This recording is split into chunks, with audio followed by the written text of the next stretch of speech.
तो students start करते हैं अपना आज का लेक्चर।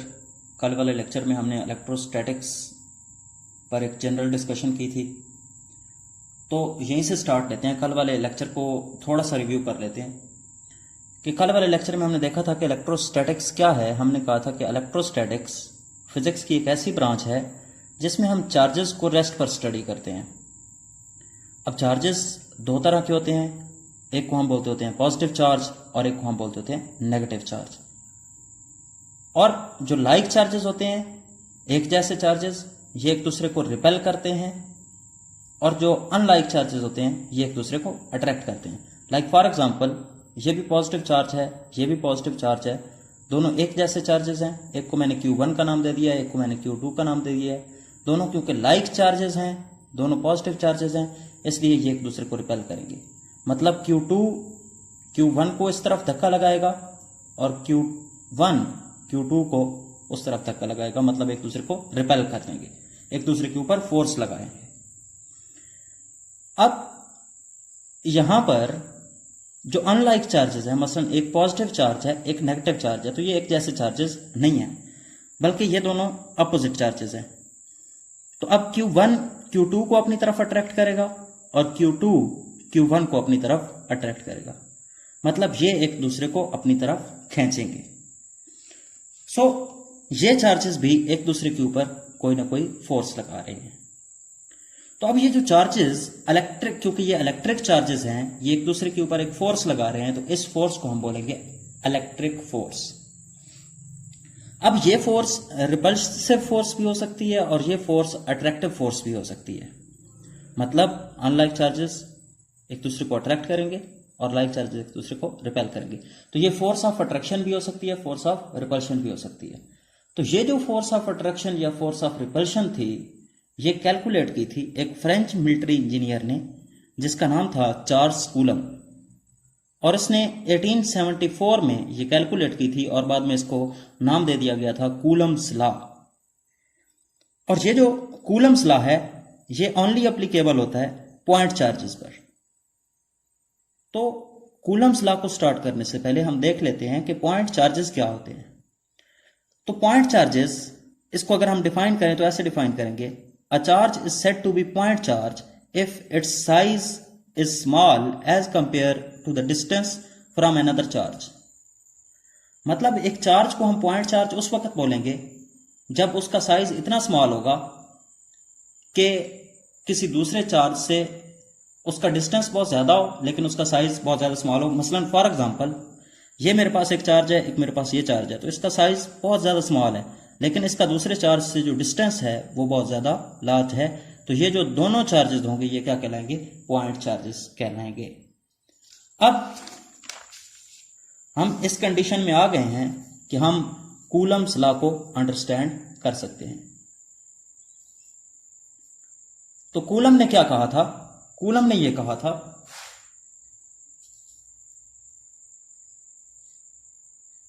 कूलम्स लॉ की सबसे पहले हम स्टेटमेंट देख लेते हैं। तो कूलम ने यह कहा था कि ये जो फोर्स ऑफ अट्रैक्शन है या रिपल्शन है, ये डायरेक्टली प्रोपोर्शनल होगी the product of the magnitude of these charges and inversely proportional to the square of the distance between them. ये जो फोर्स ऑफ अट्रैक्शन या रिपल्शन होगी, ये दोनों चार्जेस के मैग्नीट्यूड के प्रोडक्ट के डायरेक्टली प्रोपोर्शनल होगी और इन दोनों के दरमियान जो डिस्टेंस है उसके स्क्वायर के इनवर्सली प्रोपोर्शनल होगी। इसको हम बाद में मैथमेटिकल देखेंगे, तो ये हमें स्टेटमेंट को मेमोराइज करना और ज्यादा आसान हो जाएगा। तो इसकी थोड़ी सी एक्सप्लेनेशन में चले जाते हैं। सबसे पहले इसमें दो मैंने ये फिगर्स बनाई हैं, इनको समझ लेते हैं। लेट्स सपोज मेरे पास एक चार्ज है, इसको मैंने Q1 का नाम दे दिया, और दूसरा चार्ज मेरे पास है, इसको मैंने Q2 का नाम दे दिया। अब ये जो चार्ज Q2 है, ये भी पॉजिटिव चार्ज है, ये जो Q1 चार्ज है ये भी पॉजिटिव चार्ज है, मतलब दोनों लाइक चार्जेस हैं। तो ये एक दूसरे को क्या करेंगे? रिपेल करेंगे। मतलब Q2 Q1 को इस तरफ रिपेल करेगा और Q1 Q2 को उस तरफ रिपेल करेगा, दोनों एक दूसरे को दूर भगाएंगे। अब और इन दोनों के दरमियान डिस्टेंस कितना है? R है। तो Q2 Q1 के ऊपर कितनी फोर्स लगाएगा, वो फोर्स लगाएगा F12। और ये मैंने F12 लिखा है, इसके मैंने ये सबस्क्रिप्ट कैसे लिखे हैं, तो ये जो सबस्क्रिप्ट है, ये जो बाद वाला सबस्क्रिप्ट है, ये हम इस तरह लिखते हैं कि जो चार्ज फोर्स लगा रहा होता है, और ये जो सबस्क्रिप्ट है ये उसके लिए लिखा जाता है जो जिसके ऊपर फोर्स लग रही होती है। मसलन हम इस फोर्स को अगर पढ़ना चाहें तो हम इस तरह पढ़ेंगे, force exerted by Q2 on Q1। तो Q2 Q1 पर किस तरह फोर्स लगा रहा है, इस तरह फोर्स लगा रहा है। नाउ तो Q1 Q2 के ऊपर कितनी फोर्स लगाएगा, F21। तो इसको हम पढ़ेंगे force exerted by Q1 on Q2। तो इसी तरह अगर Q2 Q1 के ऊपर इस तरफ फोर्स लगाए तो Q1 इसी तरफ डिस्प्लेसमेंट कवर करेगा। तो अगर इस तरफ डिस्प्लेसमेंट कवर करेगा तो इसके R की जो डायरेक्शन होगी वो भी इसी F12 की ही डायरेक्शन में होगी। तो डायरेक्शन को हमने क्योंकि फर्स्ट ईयर में देखा था कि डायरेक्शन को हम किससे रिप्रेजेंट करते होते हैं, यूनिट वेक्टर से रिप्रेजेंट करते हैं। तो इस फोर्स के साथ यूनिट वेक्टर भी, जो डिस्प्लेसमेंट का यूनिट वेक्टर है वो भी इसी डायरेक्शन में ही होगा। नाउ क्योंकि Q1 के ऊपर फोर्स लगाएगा, Q1 फोर्स लगाएगा Q2 के ऊपर, कितनी होगी F21, तो उसका भी यूनिट वेक्टर इसी डायरेक्शन में होगा। और अगर मैं अनलाइक चार्जेस लूंगा तो भी बिल्कुल सेम लॉजिक चलेगी। मतलब जो पॉजिटिव चार्ज है वो इस नेगेटिव चार्ज को अपनी तरफ अट्रैक्ट करेगा, और ये जो नेगेटिव चार्ज है ये पॉजिटिव चार्ज को अपनी तरफ अट्रैक्ट करेगा। तो ये जो F12 है ये है force by charge Q2 on Q1, और ये जो F21 है ये है force by charge Q1 on Q2, और इसके भी यूनिट वेक्टर उसी तरह हमने ड्रॉ कर लिए हैं। नाउ दोबारा उसी स्टेटमेंट पर आते हैं। तो कूलम ने क्या कहा था, कूलम ने ये कहा था कि जो भी फोर्स ऑफ अट्रैक्शन या रिपल्शन है वो डायरेक्टली प्रोपोर्शनल होगी प्रोडक्ट ऑफ दीज चार्जेस के, मतलब चार्जेस के प्रोडक्ट के मैग्नीट्यूड के डायरेक्टली प्रोपोर्शनल होगी। तो Q1 Q2, F is directly proportional to Q1 Q2, और इनवर्सली प्रोपोर्शनल होगी उन दोनों के दरमियान जो डिस्टेंस है उसके स्क्वायर के, तो F is inversely proportional to 1/r square. तो इसको मैंने इक्वेशन 1 का नाम दे दिया था, इसको मैंने इक्वेशन 2 का नाम दे दिया था। अगर आप दोनों इक्वेशन को कंबाइन करेंगे तो आप इसको लिख सकते हैं F is directly proportional to Q1 Q2 divided by r square. और आप जानते हैं कि डायरेक्टली प्रोपोर्शनल का साइन खत्म करके हम उसकी जगह कांस्टेंट लगाते हैं। तो मैंने डायरेक्टली प्रोपोर्शनल का साइन खत्म किया और उसकी जगह कांस्टेंट लगा दिया। और यहां पर जो मैं कांस्टेंट यूज कर रहा हूं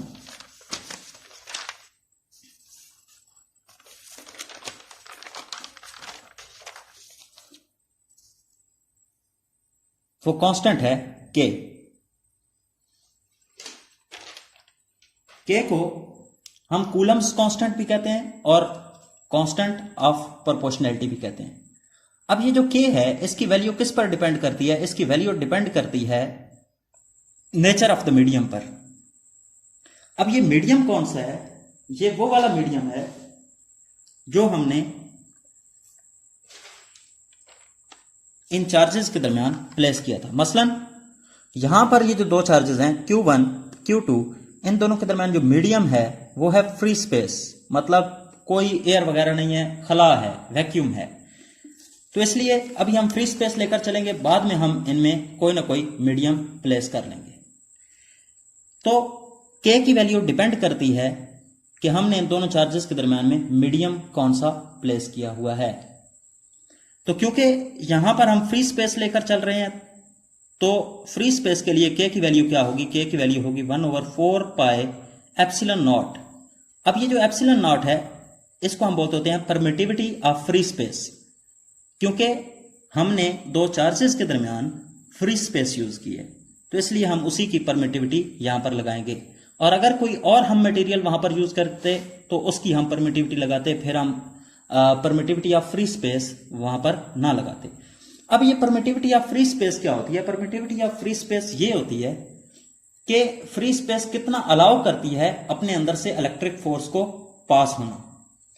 तो इसको अगर हम डिफाइन करें तो the ability of medium to allow the electric force to pass through it is known as permittivity, और अगर फ्री स्पेस है तो परमिटिविटी ऑफ फ्री स्पेस।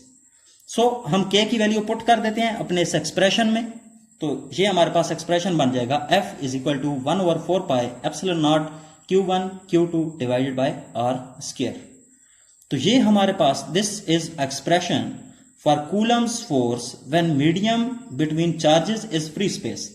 तो ये हमारे पास कूलम फोर्स का वो वाला एक्सप्रेशन है जब चार्जेस के दरमियान फ्री स्पेस होती है। अब इसको थोड़ा सा जल्दी से एक लुक कर लेते हैं जो हमने पीछे पढ़ा था। तो हमने स्टेटमेंट सबसे पहले पढ़ी कि जो फोर्स ऑफ अट्रैक्शन या रिपल्शन होगी वो डायरेक्टली प्रोपोर्शनल होगी product of the magnitude of charges and inversely proportional to the square of the distance between them. दो हमने चार्जेस लिए, वो दोनों एक दूसरे के ऊपर फोर्स लगा रहे हैं, तो वो फोर्स कितनी होगी, डायरेक्टली प्रोपोर्शनल होगी product of these charges and inversely proportional होगी square of the distance between them. हमने इनको कंबाइन कर लिया, f is directly proportional to q1 q2 divide by r square. Directly proportional का साइन खत्म करके हमने एक कांस्टेंट लगा दिया और उस कांस्टेंट को हमने k का नाम दे दिया, और इस k की वैल्यू है 1/4 पाई एप्सिलॉन नॉट, वो हमने पुट की, तो हमारे पास ये वैल्यू आ गई, एक्सप्रेशन आ गया कूलम्स फोर्स के लिए जब उन दोनों जब दो चार्जेस के दरमियान जो मीडियम है वो क्या है, फ्री स्पेस है। और इसमें एक बात और थोड़ी सी एक्सप्लेन कर लेते हैं कि ये जो परमिटिविटी ऑफ फ्री स्पेस है इसकी वैल्यू होती है 8.85 10⁻⁻12, और ये जो k है इसकी वैल्यू होती है, क्योंकि कांस्टेंट्स हैं, इसकी वैल्यू होती है for free space 9 × 10⁻9 newton metre square पर कूलम स्क्वायर, और ये एमसीक्यू के लिहाज से वेरी इंपॉर्टेंट है। नाउ इसकी हम वेक्टर फॉर्म डिस्कस कर लेते हैं कि कूलम्स लॉ की वेक्टर फॉर्म क्या है। तो उसी तरह हम एक्सप्लेन करेंगे, यहां पर एक्सप्लेनेशन हम इस तरह लिखेंगे कि consider 2 point charges of magnitude q1 q2 are placed at distance r from each other. So ये आप देख रहे हैं कि हमने कंसीडर किए हैं कि एक चार्ज q1 है और एक चार्ज q2 है, इन दोनों को हमने r डिस्टेंस से सेपरेट करके रखा हुआ है। तो क्योंकि दोनों पॉजिटिव चार्ज हैं एक दूसरे को रिपेल करेंगे, q2 q1 पर इस तरफ फोर्स लगाएगा और q1 q2 q पर इस तरफ फोर्स लगाएगा, और वो फोर्सेस हमने उसी तरह लिख लिए हैं, force exerted by q2 on q1, force exerted by q1 on q2। इसी तरह हमने 7 यूनिट वेक्टर्स भी इनके लिख लिए।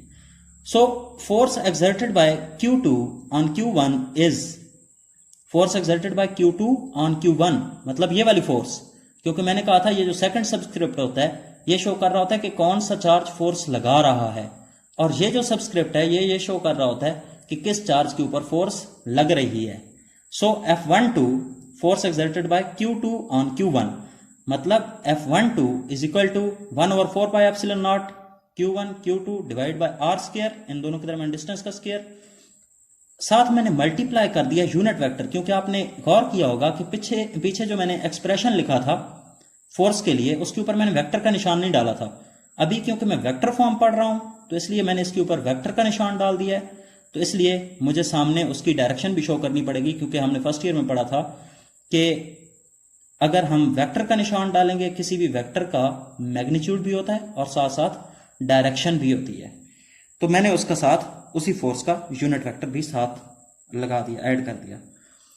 And force exerted by q1 on q2 is, मतलब force exerted by q1 on q2 मतलब F21। So F21 will be equal to 1/4 pi epsilon not q1 q2 divide by r square into r21 unit vector.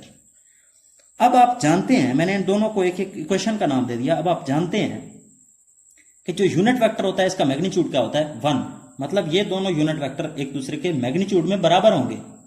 लेकिन अगर आप figure पर गौर करें तो r12 इस direction में पॉइंट कर रहा है और r21 उस डायरेक्शन में पॉइंट कर रहा है, तो दोनों अपोजिट डायरेक्शन में पॉइंट कर रहे हैं, तो r12 बराबर होगा r21 के, लेकिन डायरेक्शन में क्या होगा, अपोजिट होगा, तो इसलिए मैंने साथ माइनस साइन लगाया। अब ये किसी एक इक्वेशन में पुट कर दें, मसलन मैंने इक्वेशन 1 में पुट कर दिया, r12 की जगह मैं क्या पुट करूंगा, r21। तो जब मैंने पुट किया इक्वेशन 1 में तो ये बन गई equation F12 is equal to 1/4 pi epsilon not Q1 Q2 divide by R square, और R12 की जगह मैंने क्या पुट कर दिया, minus R21 unit vector. Minus को अगर आप कॉमन निकाल लें तो ये बन जाएगा expression 1/4 pi epsilon not Q1 Q2 divide by R square into R21। मैंने माइनस को बाहर निकाल लिया है। अब ये जो एक्सप्रेशन बन रहा है 1/4 pi epsilon not Q1 Q2 divide by R square into R21 unit vector, ये F21 की वैल्यू नहीं है। F21 भी इसी के बराबर है 1/4 pi epsilon not Q1 Q2 divide by R square into R21। तो इसकी जगह, इस सारे की जगह हम F21 पुट कर देते हैं। और अगर हम F21 पुट करेंगे तो ये एक्सप्रेशन हमारे पास आ जाएगा F12 is equal to minus F21, which is very very important result. कैसे कि ये एक्सप्रेशन ये शो कर रहा है कि जितनी फोर्स Q2 Q1 के ऊपर लगाएगा उतनी ही फोर्स Q1 Q2 के ऊपर लगाएगा। दोनों सेम फोर्सेस एक दूसरे के ऊपर लगाएंगे। They both forces are equal in magnitude. दोनों फोर्सेस मैग्नीट्यूड में बराबर होंगी, लेकिन माइनस साइन यहां पर क्या शो कर रहा है कि डायरेक्शन में मुखालिफ सिमत में होगी, अपोजिट साइड पर होगी।